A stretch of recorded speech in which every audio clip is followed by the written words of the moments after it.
like you've just been over in Vegas. You glad to be back here? Yeah, I mean, I was there for so long, I was starting to count down the days coming back. So, yeah, I'm finally back home. Weather's slightly different, but at least there's not so much air conditioning to worry about in the hotel. Yeah, exactly that. Weather's worse. I mean, I'm waking up to the rainy days, but I mean, it's home, innit? You can't beat home. So. And we'll come back to that in a minute, but you know, it's all about you. This fight, only your second professional fight, but you're tipped for big things. Only my second professional fight, but yeah, I mean, and I got a bright future, and God willing, and I perform. And I mean, I know I will, but it's just more of a going all the way. And I mean, I definitely hope so. I will. So.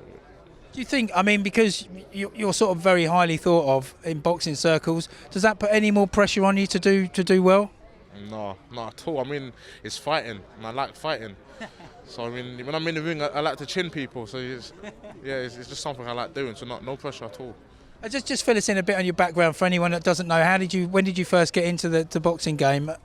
8 years ago, age 15, walked into the gym, and I was a big sort of kid. I was 6'1" when I was 14.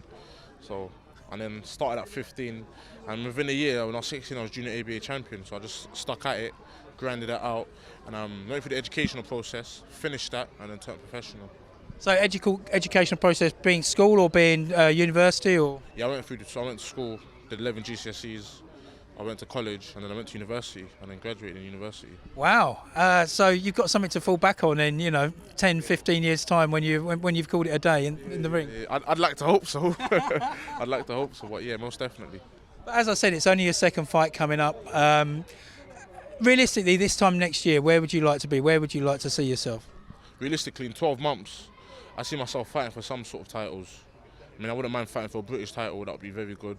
And yeah, but like I said, I'm in no rush. I'm not really fussed. I leave that to the management, I leave that to the promoter, and whatever they think's best, is something I'd go for. I'd fight anyone. Yeah, that sounds very much like Daniel Dubois talk. He's on a similar level. Have you done much? Have you sparred Daniel? Yeah, many times. And I should be sparring them just before this fight, April 11th. So I should be sparring both of them. But yeah, it'll be good work. And talking of sparring, there was another rather famous sparring partner you've just had in Vegas, as we alluded to earlier on. How was that? Real good. And such an awkward start and such a smart fight. You don't really get that nowhere else. No one can really replicate it. You can only get it from fighting an actual man himself. So it was a real good experience, and I'm humbled to be having it at such an early stage in my career. And what was Tyson like with you? I mean, outside of the ring? Humble, same person. Talk to him about absolutely anything. I mean, I'd sit down and talk to him because I'm an actual fan of Tyson. So I'd sit down and talk to him about the Klitschko fight. I mean, he'll tell us stories. I mean, anything you ask, there was no real filter. Anything I asked, he had an answer for. So it was good. Yeah, his boxing knowledge is second to none. He's like a walking encyclopedia when it comes to boxing. Most definitely. And I was saying it to someone when he was preparing for Wilder.